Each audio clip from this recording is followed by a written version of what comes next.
कितना कितना कमा लेते हैं?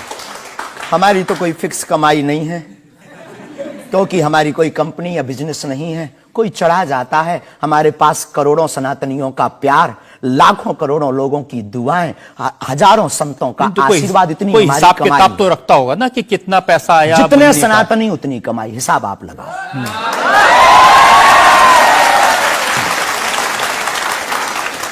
ज्यादा बातें इसलिए होती हैं कि आप जो स्टंट करते हैं पब्लिसिटी के लिए, आप ऐसी ऐसी बातें कह देते हैं।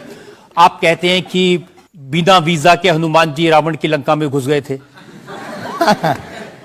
ये जो मॉडर्न युवान भाई बहन है, इनको लंका प्रवेश के बारे में बताएंगे तो इनको ये लगता है कि ये घिसी पिटी बातें इनके दादा परदादा बताते रहे, ये बेचारे ऊब गए। इनको कुछ ऐसा चाहिए कि उस अध्यात्म से कनेक्ट हो पाए। और जैसे रावण ने मुझसे फोन पे बात की। हाँ, बिल्कुल, हम वही बोलने ही वाले थे। लगता है आज हमारी शक्ति आपके पास पहुंच गई। तो हमें आपको समझाना है, रावण से फोन का बात का मतलब सबके अंदर रावण बैठा है। कोई ऐसा दुनिया में नहीं जो गलत कृत्य देख रहा, गलत कर रहा और सच जानते हुए चुप है, वो रावण की दृष्टि का आदमी। तो हनुमान जी लंका गए, इसको इन युवानों को कैसे जोड़े? इन्हें तो वीजा, पासपोर्ट, फॉरेनर ये शब्द पता है। तो इनसे कनेक्ट करने के लिए हमारा अध्यात्म इतना विशाल और इतना अथाह है कि उसमें कुछ भी आप डाल दो वो आप सोच रहे हैं कि आपको अध्यात्म पता है, इनको नहीं पता। इस देश की जनता को आपसे ज्यादा अध्यात्म पता है। ऐसा हमने नहीं कहा। हाँ। हमें अपने हिसाब का पता है, उन्हें अपने हिसाब का। वो अपने में श्रेष्ठ हैं, हम अपने में अब जो कोशिश कर रहे हैं विद्यार्थी। हमने ऐसा कभी नहीं कहा कि हम श्रेष्ठ हैं, और ये आरोप हमें नहीं लगता कि ठीक है। आपका ये कहना कि मेरे पास एक गधा है जिसमें वाईफाई है और वो प्लेन में भी वाईफाई चलता है, ये मजाक की बातें नहीं है। लोगों की दृष्टि से, भावनात्मक दृष्टि से देखा जाए तो ये बहुत गहरा विषय है। मजाक की दृष्टि से अगर कोई देखेगा तो देखो, जाकी रही भावना जैसी प्रभु मूलत देखी तिन तैसी। भगवान की कोई लीला को सिर्फ रास लीला को उठाते हैं, लेकिन हम तो महाभारत भी उठाते हैं।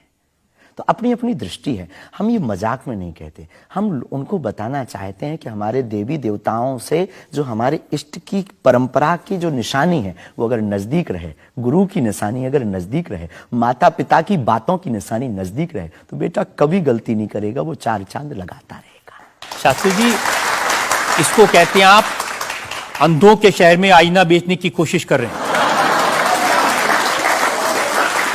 ऐसा हमारा भाव नहीं है, अपितु हमारा भाव यह है कि उस केवल वाईफाई को हम बताते नहीं, उसकी महिमा भी बताते हैं, और दरबार में आने वाले लोगों को उसकी महिमा का अनुभव भी कराते हैं। तो फिर वो जो बात मजाक की है ना, वो फिर अध्यात्म, आस्था, ईश्वर से जुड़ करके नास्तिक भी आस्तिक बन जाता है।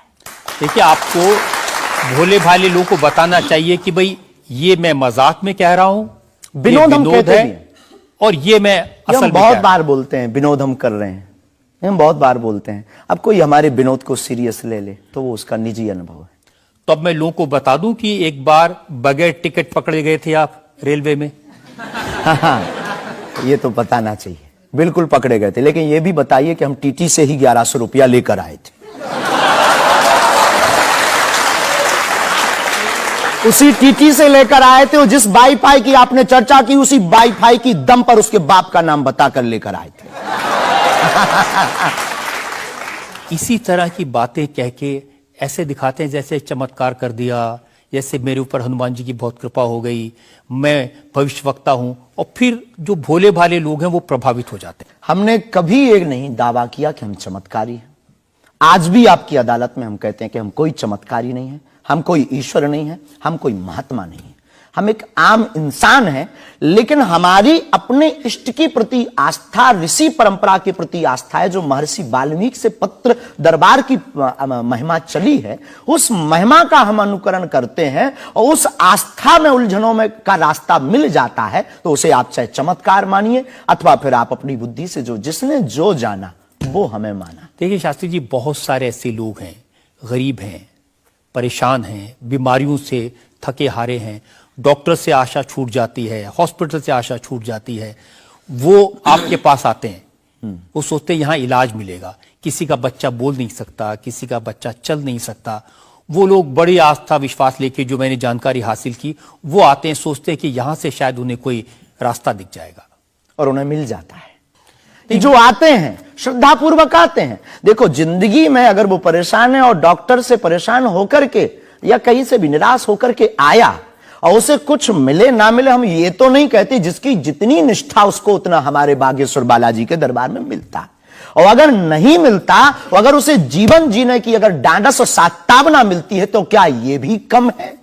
बिना पैसों में, बिना दक्षिणा दिए, बिना कुछ लगे अगर हनुमान जी से जुड़ रहा, अगर वो प्रभु से जुड़ रहा, अगर उसे जीवन जीने में 4 दिन की जिंदगी है, डॉक्टर ने कह दिया तो मर जाओगे, लेकिन बागेश्वर धाम के नाम से उसके चेहरे पे मुस्कुराहट है कि मेरा हारे का सहारा है, तो अगर ये मुस्कुराहट उसके चेहरे पर आती, इससे किसी को गुस्ताखी क्यों? देखिए, अगर बागेश्वर धाम आने से लोगों का इलाज हो जाता है, तो फिर आपको कैंसर हॉस्पिटल बनाने की क्या जरूरत है? यही तो हम बताना चाहते हैं कि दुआ और दवा दोनों आवश्यक है। हमने ये नहीं कहा कि हम डॉक्टरों के खिलाफ हैं। अब मैंने पूछ लिया तो आपने दवा ऐड कर दिया उसमें। नहीं, हमने औषधालय बागेश्वर धाम पर खुलवाया है और मंदिर के समीप खुलवाया है। वहां पर ग्राम पंचायत का भवन है, वहां पर आयुर्वेदिक औषधालय है। दुआ और दवा मतलब नीचे दवा है और वहां ठीक नहीं हुए तो दुआ के लिए चढ़ जाओ मंदिर पर, दोनों काम करेगा, ठीक है। और ये कोई नई बात नहीं है, हमने ऐड नहीं की, डॉक्टर खुद ऐड करता है, ऑपरेशन करता है, जब ठीक नहीं होता तो वो भी कहता है तुम भी प्रार्थना करो। लेकिन ये सही है कि जिस इलाके में आप हैं, उस इलाके में बहुत सारे ऐसे लोग हैं जो इसी तरह पर्ची निकालते हैं, जो इसी तरह दुआ की बात करते हैं। पूरे भारत में ऋषि परंपरा के अनेक लोग हैं, बहुत लोग तो नहीं कह सकते, पर अनेक लोग पूरे भारत में हैं। और केवल हमारे इलाके में नहीं, पूरे भारत में। हमारे इलाके में बागेश्वर बालाजी की महिमा और दादा गुरुजी के पास दरबार से, कृपा से बहुत से महापुरुष और भी। मैं बताता हूं, एक लवलेश नाम के गुरुजी हैं, 20 साल की उम्र है, और वो भी इसी तरह से पर्ची निकालते हैं।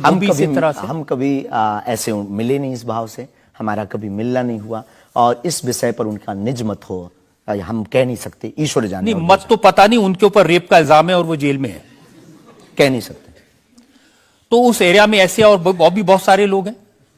अभी हम अर्जी लगाने के हिसाब से घूमे नहीं हैं। आप कहो तो इस बार जाकर के घूमेंगे कितने लोग हैं। अभी तो हमें एक पता है, छतरपुर जिले में एक गढ़ा गांव है, वहां बागेश्वर धाम है, वहां सदगुरु सन्यासी बाबा से परंपरा चली दरबार की, आप भी आइए। ये बात सही है कि देश में बहुत सारे ऐसे लोग हैं जो कहते हैं हमारे पास सिद्धि है।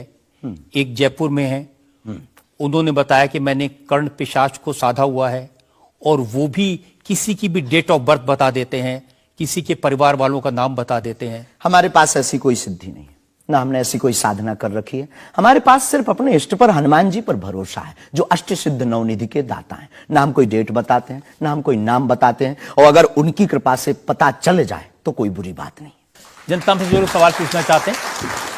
आमतौर पर क्या होता है कि संत का नाम आते ही हमारे माइंड में एक इमेज बनती है कि गाड़ी होगी, बहुत ही जो उनकी वेशभूषा होगी बहुत ही सिंपल और सरल होगी, लेकिन आपकी वेशभूषा देख के, टोपी देख के लगता है एकदम कलरफुल रहता है। आपकी दुनिया ही रंगीन है तो साधु को भी रंगीन होना चाहिए। बहुत बढ़िया, बहुत बढ़िया। जब 7 रंगों की भरी दुनिया है माय डियर सिस्टर, 7 रंगों से भरी दुनिया है, तो मुझे क्या दिक्कत है? और हम कोई साधु नहीं, हम कोई महात्मा नहीं, ना हमने चोला ले रखा है। हम एक वर्ण व्यवस्था की बात नहीं करेंगे, हम एक गुरु के शिष्य हैं और आम इंसान हैं। और अगर कोई सरनेम पूछे तो हम शुक्ल वंशीय सरयू पारी ब्राह्मण है। तो जो 7 ब्राह्मणों की वेशभूषा है वो हमने धारण की, गुरु के नाते हमने ये पादुका अपनी एक परंपरा को निर्वाहन करने के लिए धारण की। और टोपी कोई आया तो दे गया, अगर आप कुछ दो बहन हमें तो वो भी स्वीकार है। आप चाहो तो कुछ हमें पहनने को दे सकते हो, हम पहन लेंगे। एक वेबसाइट ने लिखा कि ये जो टोपी पहनते हैं, ये पहनाने वाले से भी कुछ गुरु दक्षिणा लेते हैं। जो कपड़े पहनते हैं, जो कपड़े जिसके दिए पहनते हैं, उससे भी कुछ पैसा लेते हैं। आज तक ऐसा कोई मिला नहीं है, खोज जारी है। किसी ने हमें आज तक दक्षिणा नहीं दी, टोपी पहनाने के नाम पर या कपड़े पहनाने के नाम पर। हम तो राह चलते कोई मिल जाता है तो उसका पहन लेते, अपना दे देते हैं। हम तो साधु उस परंपरा के हैं, उस परंपरा के। लेकिन अच्छे लगते हैं आपको ये रंग बिरंगे कपड़े? बहुत आनंद आता है। क्या दिक्कत है साहब? किसी को दिक्कत है वो हमसे ज्यादा रंगीन पहने। एक शायर ने कहा कि जो खानदानी रईस हैं वो मिजाज रखते हैं नर्म अपना, आपका लहजा बता रहा है आपकी दौलत ये शोहरत नहीं।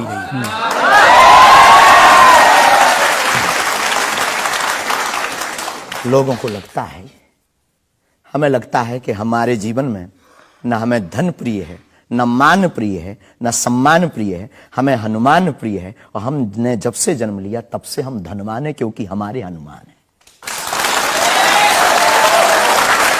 और दुनिया का प्रत्येक हनुमान भक्त धनवान है जिसके जीवन में हनुमान है। अब वो निर्धन है इस दुनिया में जिसके जीवन में भगवान नहीं, वो निर्धन है। और अगर बाप हनुमान हो और धनवान हनुमान हो और उनका भक्त अगर रंगीन ना हो, पीला लाल ना हो, जब हनुमान जी लाल देह लाली से हो सकता तो लाल पगड़ी क्यों नहीं हो सकती? ये मुझे पता चल गया है कि आप इसी तरह की डायलॉग बाजी करके ही इतने पॉपुलर हुए हैं